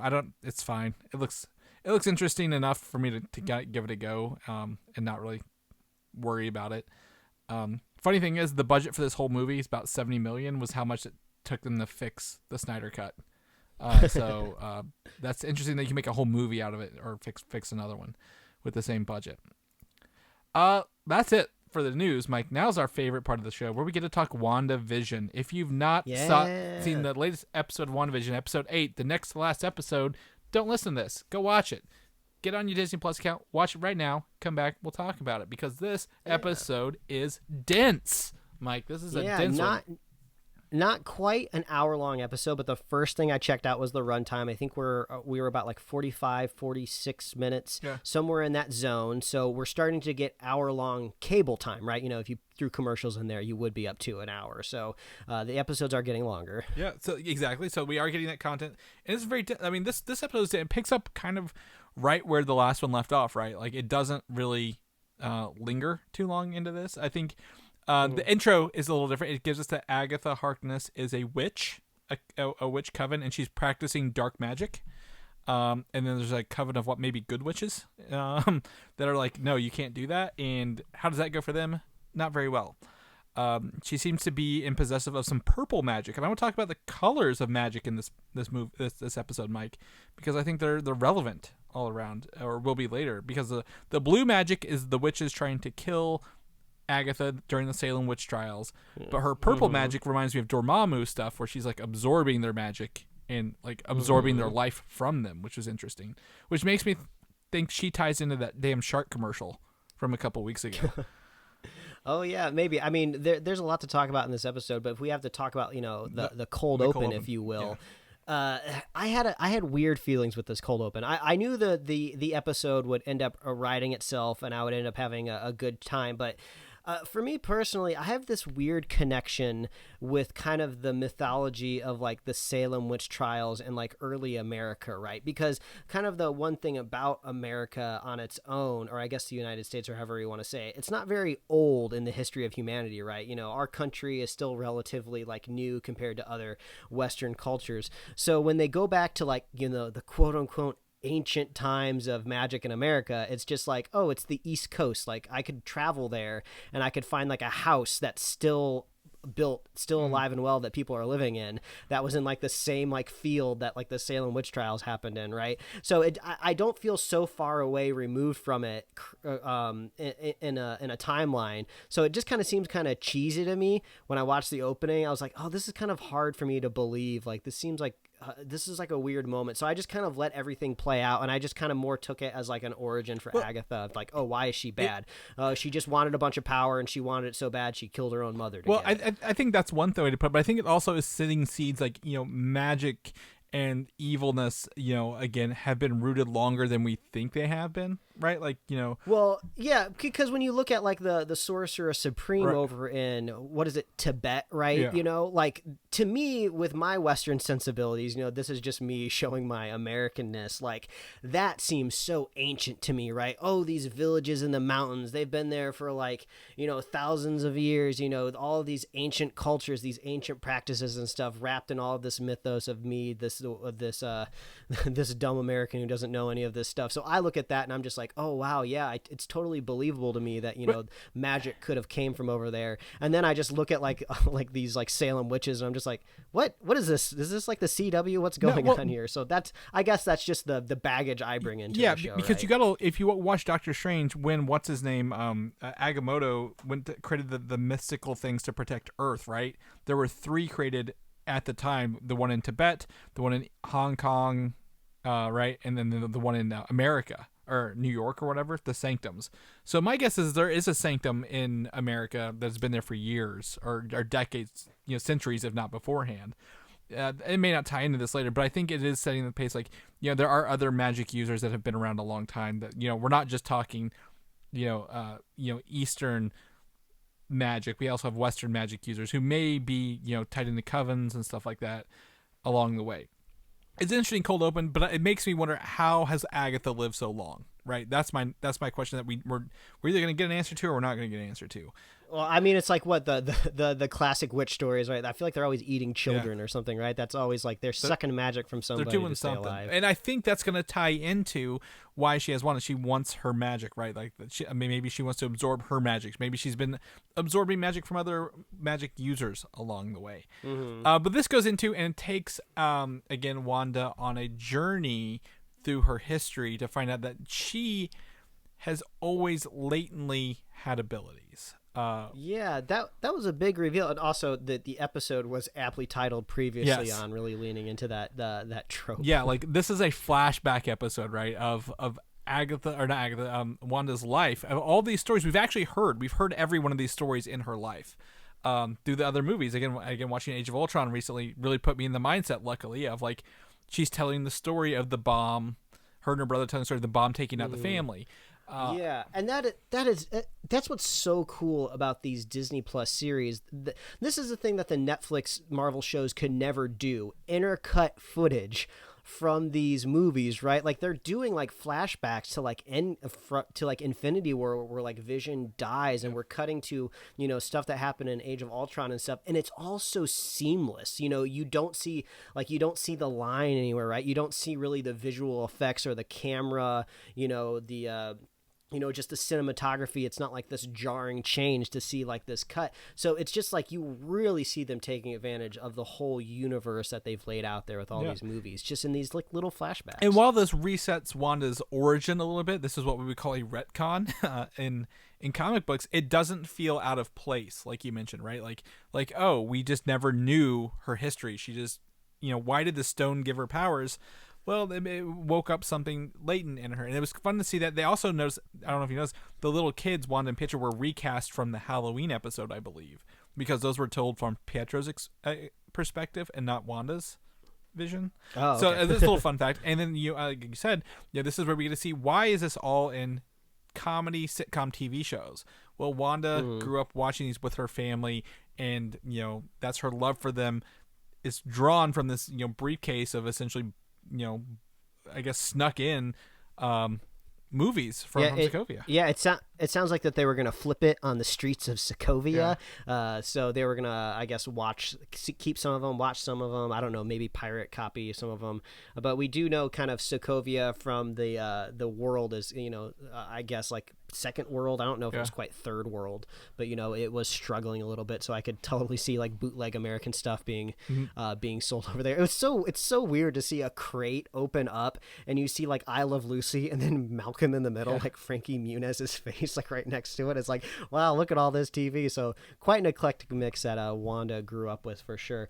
But I guess we are to assume that if Wanda and her latent early witch powers, which Agatha said would have otherwise died on the vine, so I guess now we're kind of adding some lore to the MCU that if you are a magic user but you just like ignore it, it just kind of dies. So I thought that was kind of interesting. I guess we also have to assume that just through just DNA or just family lineage, that maybe Pietro possibly had some of that too. That's what I thought. Because they're the other twins. Because they're kind of they're kind of saying they're insinuating with some of the experiments that Hydra did, that you kind of have to have this latent magic in you, or the stone will just straight up kill you, right?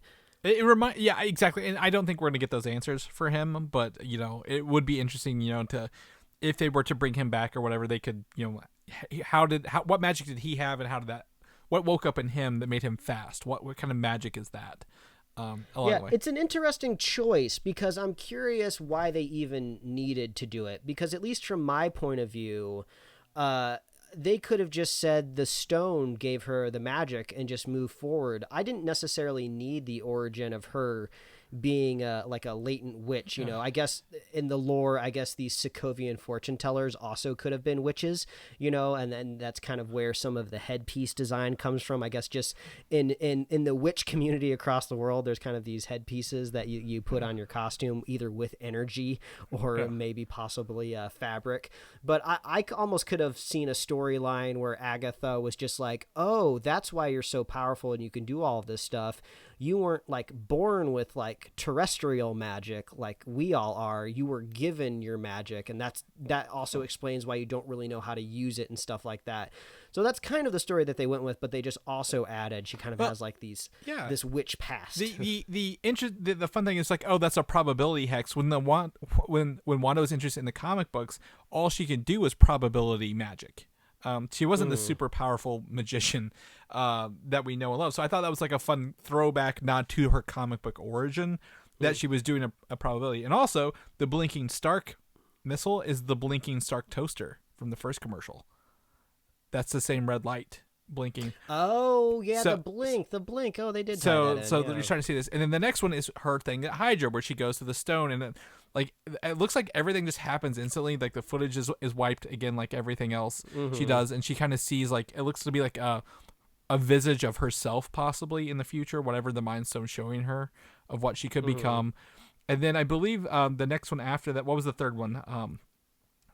Was the creation of her coming back to life and finding the Vision's body and doing all this stuff. Yes, we have some answers finally. So at least so we all thought that Vision, at least I thought, I don't know about you, Chris, but we all thought that Vision in the Hex was his parts put back together, and he was like being puppeted or maybe planted some sort of mind inside of him that brought him back to life. But no, she just physically created a whole new Vision, because at her base, Wanda is basically powered by the Mind Stone.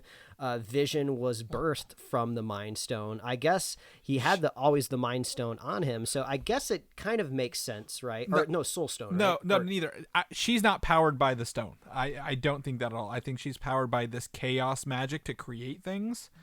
And so when she creates him, she doesn't have any of the memories before of him, right? So she creates him, but like, I forgot that there's a scene at the Avengers compound, by the way. But she goes and she finds a note saying, for when she finds this empty house for whenever they want to have a life together, right? Like a little thing. But she did not steal his corpse. That's the interesting part. We were led to believe that she stole his corpse. So, she didn't steal it. She came there, had this burst of emotion and energy, and created literally the house. Created the Vision out of thin air, and created this entire hex with her own creation out of this emotion, which leaves the body of the Vision still in the hands of Sword, which was in pieces, which was very creepy, by the way, to see that up close and personal. And know that she didn't steal it. She's not, doing a Muppet version of the Vision around, like controlling him. That this is like, that's why he was falling apart outside of the hex. Like, he wasn't decommissioning himself. He's really created within the hex, which makes me wonder what her children are going to do, by the way, when that goes away. But then we get the stinger credit, Mike, that ties all this together, is the White Vision powered back to life by her magic on the missile, which is that is a beautiful shot, by the way, of Paul Bettany in all white, essentially a personality-less Vision shell, right? A corpse of just a robot. Yeah, and I'm sure, like many of the viewers, straight to Google. Yes. Right after the show is over, and searching a White Vision. I was familiar with the existence of a Vision that was all white, but I did not know the history or origin or anything like that. So I did a little bit of Googling. You filled me in a little bit. So this is indeed like straight from the comic books of like a personality, an empty husk of Vision that is kind of taken over by the bad guys. Yeah, this whole story is kind of taken, adapted from the Vision Quest storyline of the 80s Avengers. The Vision was created with the personality of Ultron and Wonder Man and Hank Pym, but then he's destroyed. They rebuild him, but they don't have Wonder Man's brain vision, so he's just essentially a robot, right? An unfeeling robot for several years. So we're gonna have this white-powered Vision who is probably gonna go into the Hex. This makes me think, does Agatha know about this Vision? Is there going to be two villains here in the finale coming up? An Agatha villain and a White Vision villain? And yeah, I mean, it's going to be a crazy battle, right? It's going to be Agatha and White Vision versus Monica Rambeau, Scarlet Witch, which that's her name now. They called her the Scarlet Witch, which was kind of like title. That was Leonardo DiCaprio pointing at the screen. Oh, they said her name. They said her name. Yeah. But there wasn't a whole lot to really pull out of the scene, like you mentioned, of Vision and Wanda talking in the Avengers compound. But I think we gotta at least mention that the amazing line that was written for it, where he says that grief is love persevering, which I've seen a lot of people really connecting to online. Like that is just that's just like a perfect line. And it's like, it's surprising because you would think that, somebody writing that scene would just go online and maybe look for like quotes about love or quotes about loss and just like plug something in and, Vision say like, oh, when I scanned the internet when I was born, these are all these quotes that I pulled from. But this is like something like new that I haven't quite heard before, or like just it was very eloquently stated, which really kind of just goes to show you like why Wanda really would fall for somebody like Vision. And then they bond over Hal from Malcolm in the Middle hurting himself. So it's just it was funny. Well, it's also one of those shows that where they pulled actual like clips from Dick Van Dyke and Malcolm in the Middle there. But yeah, it's like this show's written wonderfully. The actors are doing great to sell these relationships. And I think, I'm going to leave with my one theory here. We now have a working Vision body. Do you think somehow, when this is all said and done, Wanda will be able to merge her version of the Vision into this shell? Yeah, I mean, I really, really personally want Paul Bettany to stick around. Yeah. I love his interpretation of Vision. It's so much fun. It's so great. But if these like 9 episodes just end up being Wanda's just journey for dealing with grief, and he ultimately isn't around anymore, and we just and this is just her dealing with loss, I'm totally okay with that narrative as well. It's kind of beautiful on its face. And then it seems like her children might still possibly be around, because God, how depressing would that be if her kids, just vanish, if she's already connected to them. So, yeah, it seems like she's going to be going through, kind of her own version of therapy, like Agatha said she was destined for. She's going to have kind of this breakthrough moment. I could see at the end of the episode, the hex will break. She'll be through a lot of this, like, anguish and trauma. Vision will be able to live. These kids will be kind of born out of nowhere. They'll be actually real people with a sentience, even though they kind of already have it. And we'll be able to move forward. We'll have like 2 brand new characters out of this show that'll have these superpowered abilities. And Spectrum. Oh, Monica Rambeau. So who knows if they're going to keep the kids young? Are they a little too young for the Young Avengers? I don't know. Maybe the Young Avengers could possibly babysit these kids. I imagine there's going to be a really fun fight scene. There's going to be lots of special effects, a lot of money on the screen at the end of the week here on Friday with episode 9. And I think there's still one more cameo coming. I think the only reason I think Vision will live is because it would be even more depressing to have like kids without a father kind of thing. Like, so I think they're going to try to keep this family unit together. However, they may do that. But also, I still think there's one big cameo left somewhere in here. I think we're going to get somebody. I don't know who. Yeah. Is it Doctor Strange? Is it Mordo? Who is it? What is it? If it is or if it isn't a cameo, I'm really looking forward to the post-credit scenes, if you will. Because, I mean, it's the first time we've had a post-credit scene to set up the next thing in a while. Will it be Falcon and the Winter Soldier? Will it be Doctor Strange? Will it be the Spider-Man movie? Who knows? But one thing that we should touch on before we wrap up the show, we got kind of a little bit more information about Pietro Evan Peters, right? I feel like we still don't have 100% of an answer, but now I don't know if we're even going to get one, because Agatha says, oh, I would have brought your kind of real brother back to life. I would have done the necromancy on him, but his corpse is on another continent. But then she never explains why we get the corpse that we have now, right? If it was like a townsperson, right? If it was a dead guy from the graveyard, of this, was it called Westview? Is that the town that they're in?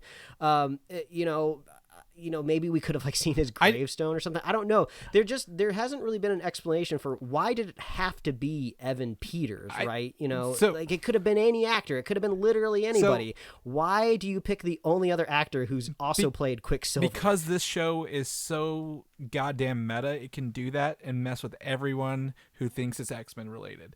It's a show with shows inside of it about a show, kind of thing, trying to figure out why it's created.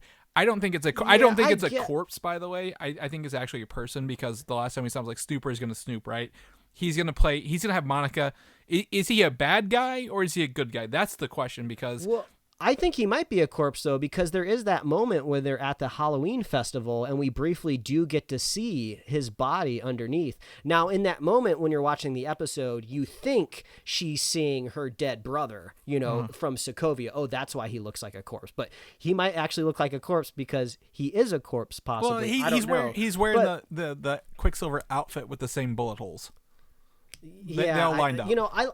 I like I don't necessarily hate the idea if they're doing this to be meta and mess with you, but I almost kind of I think you possibly had this idea when we talked about a previous episode where maybe the kids sit down to watch a movie and they're watching one of the X-Men movies, right, with Quicksilver in it. Then I kind of get the meta-ness of just oh, this is just a character from one of the movies that you watched and I'm brought him into your world. So I still want an explanation of why it didn't have to be Evan Peters. And if that ends up just being the showrunner being interviewed in a couple weeks saying oh, we just thought it would be fun to bring this actor in, okay, that's fine. I got my answer. But as of right now, we are pretty much shored up on Vision. We know why he's there, if he is alive or isn't alive. We know what's going on, but I still don't have all my answers on Evan Peters. So I'm still on Evan Peters' watch. We'll see what happens episode 9 on Friday. Yeah, I'm loving that they didn't mention interdimensional things this episode, so we'll